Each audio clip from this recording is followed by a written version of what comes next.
La quatrième édition du marché des anciens du lycée scientifique de Yamoussoukro, dénommé Marché des As, s'est déroulée du 22 au 23 novembre 2024 au plateau, au musée des civilisations d'Abidjan.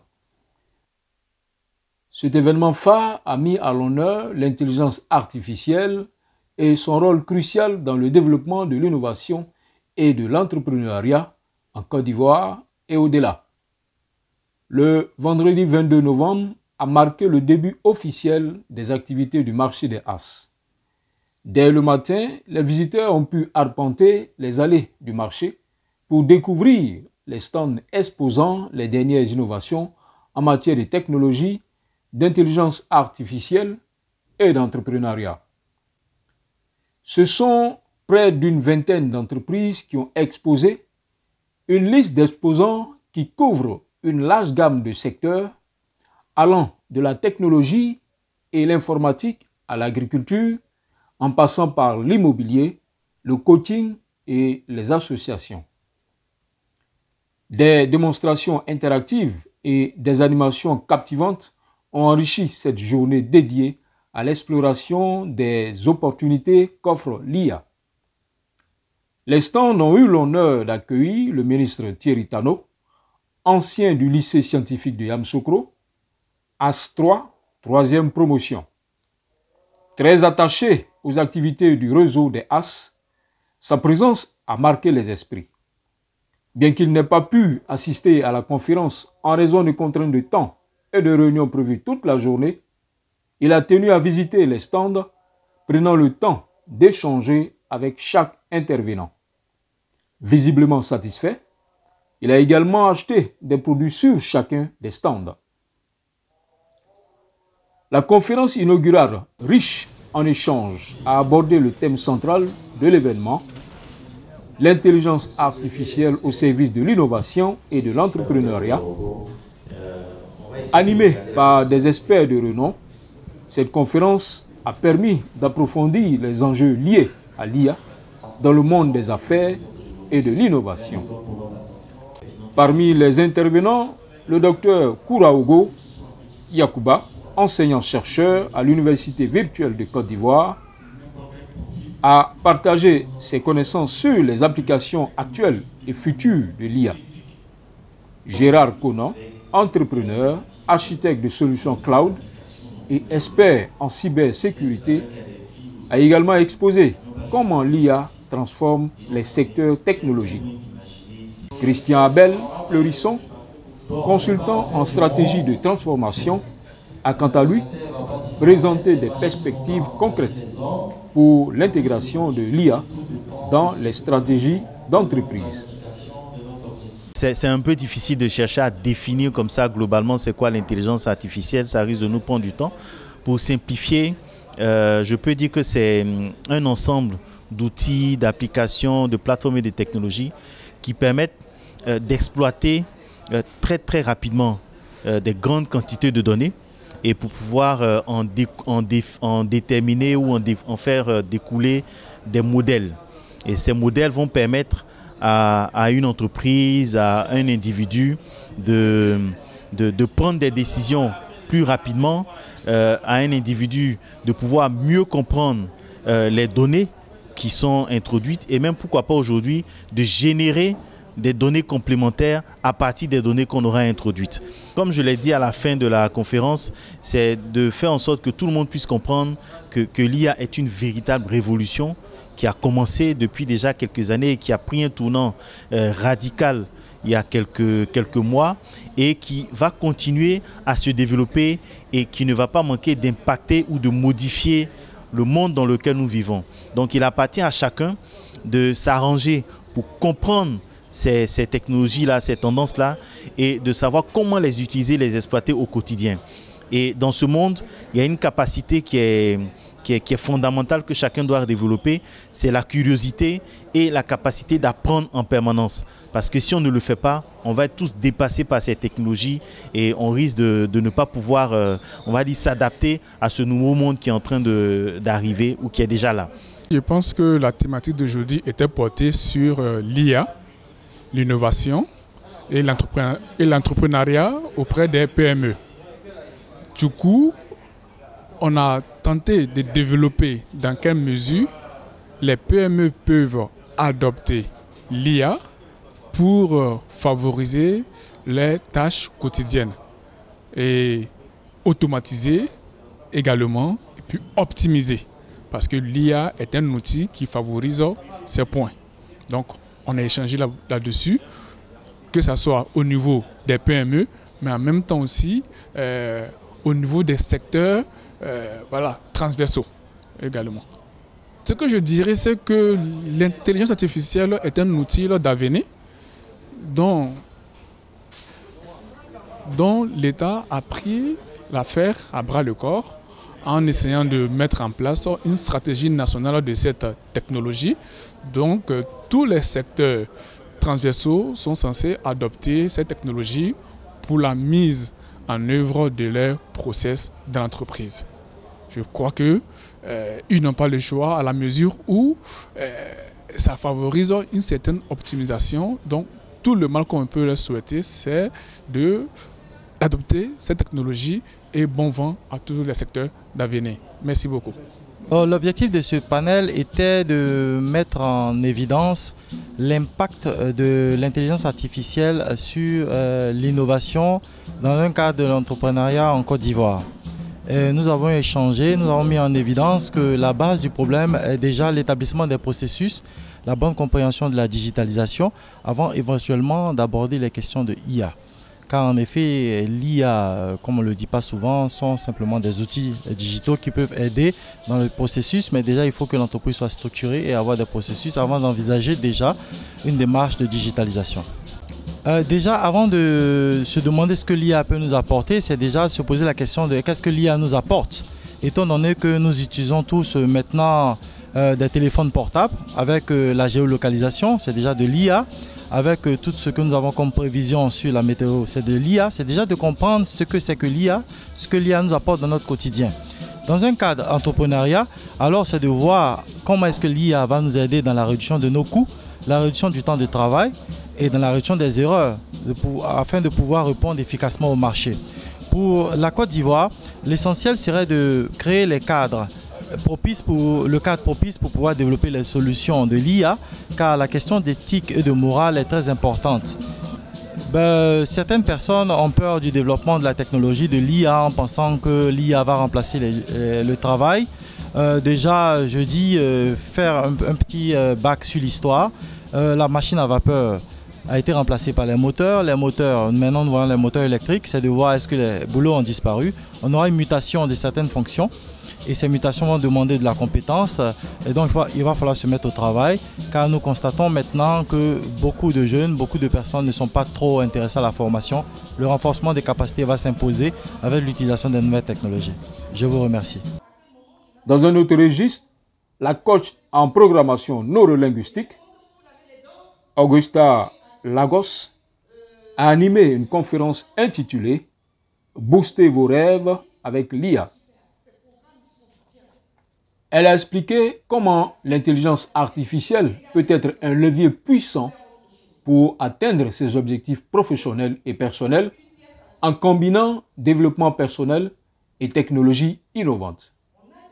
La PNL, programmation neurolinguistique.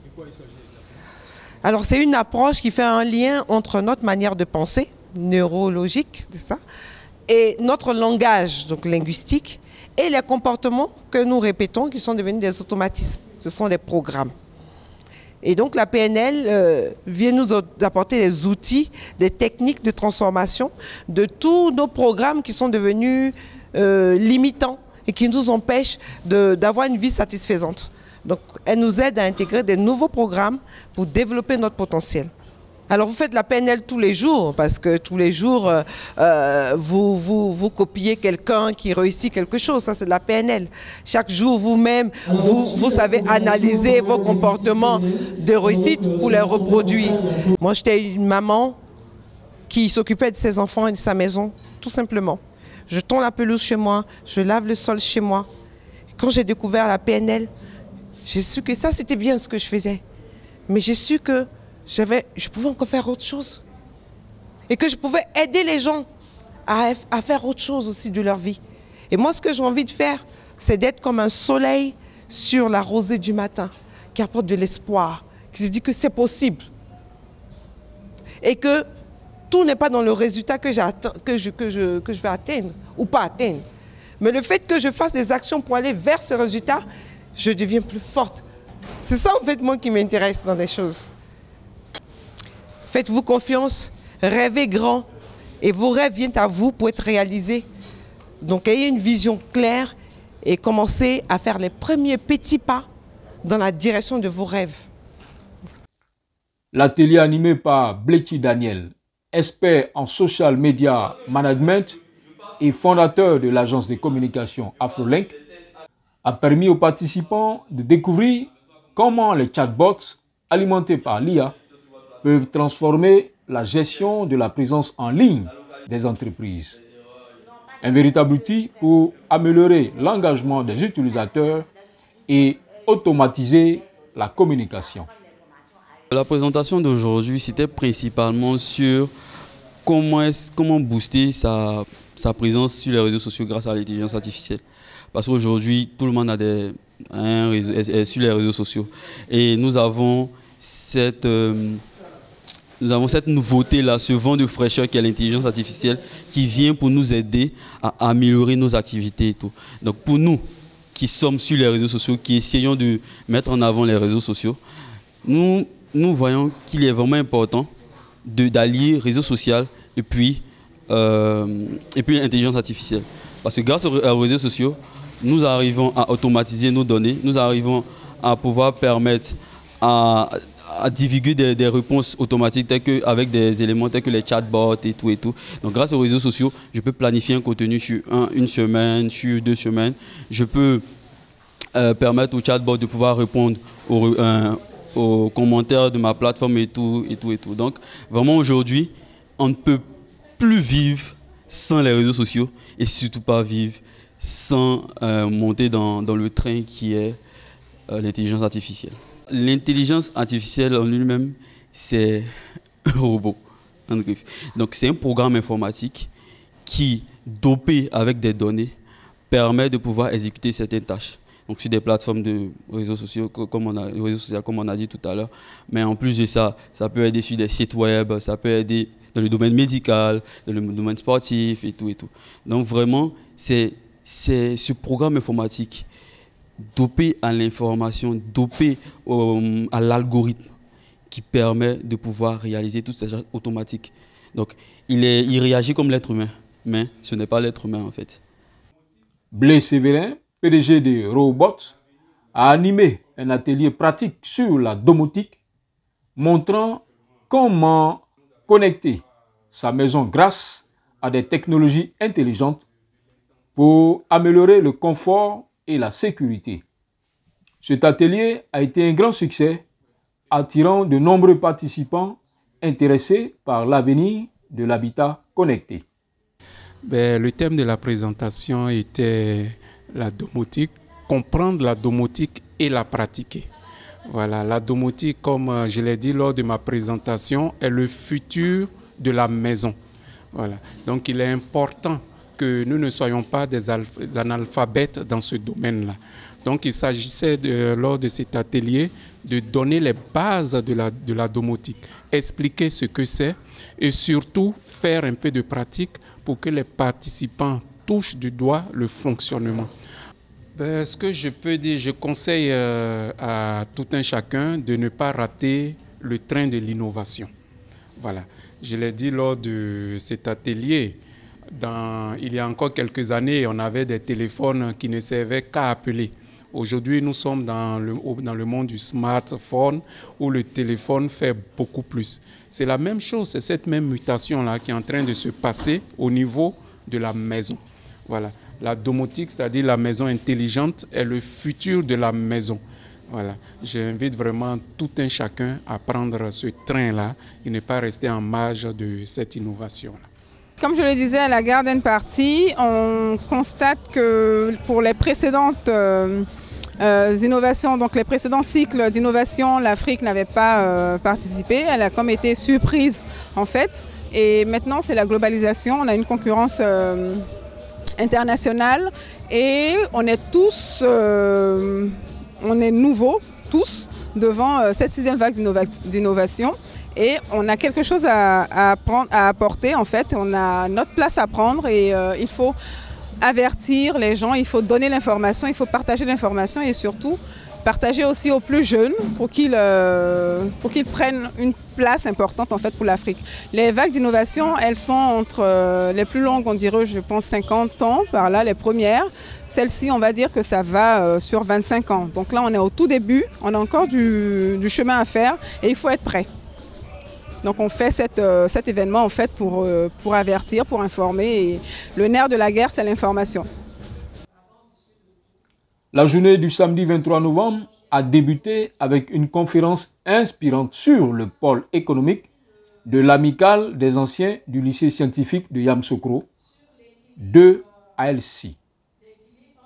Dr Amine René Yolande, président du conseil d'administration de l'amicale, a exposé les opportunités économiques offertes par l'amicale pour soutenir l'entrepreneuriat et les projets d'innovation portés par les anciens élèves.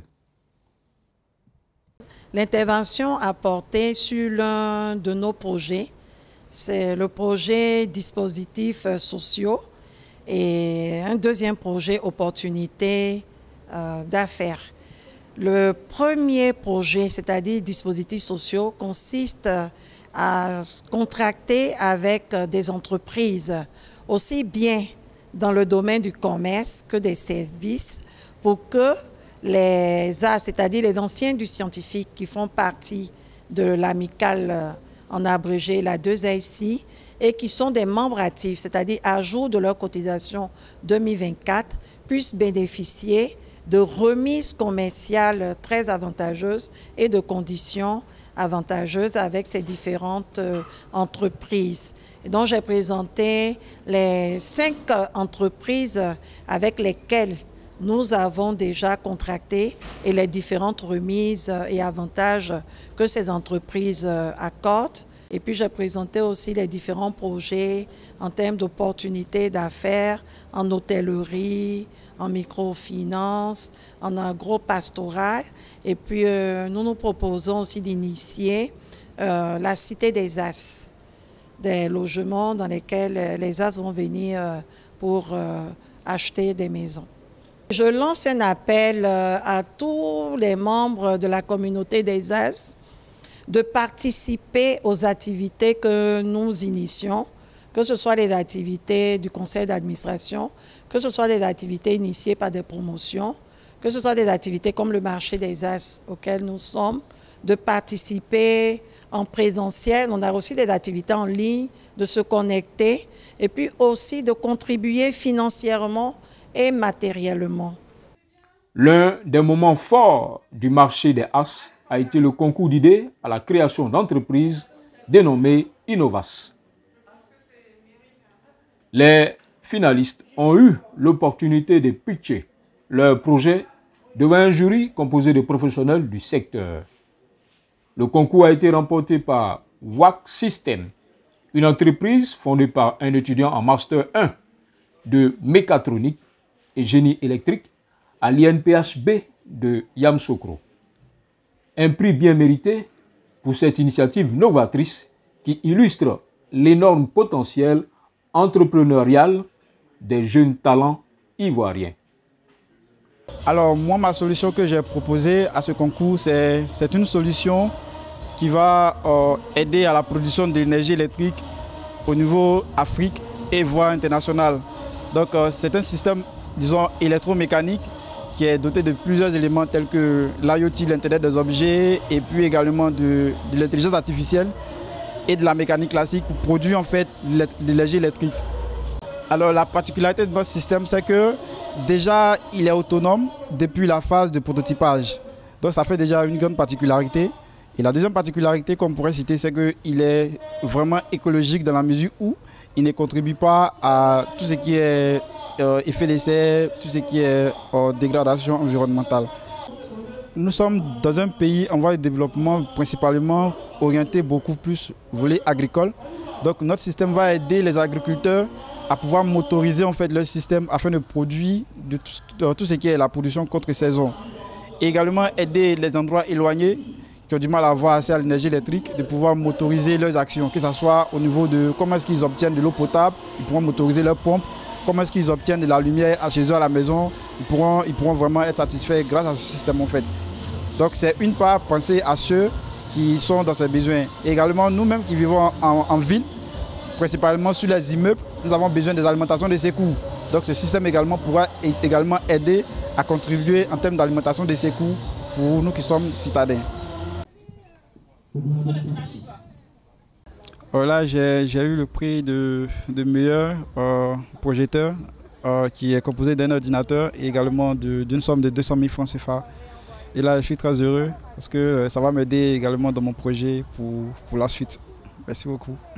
Le marché des arts s'est terminé en beauté le samedi 23 novembre par un dîner gala, marquant la fin de cette édition mémorable.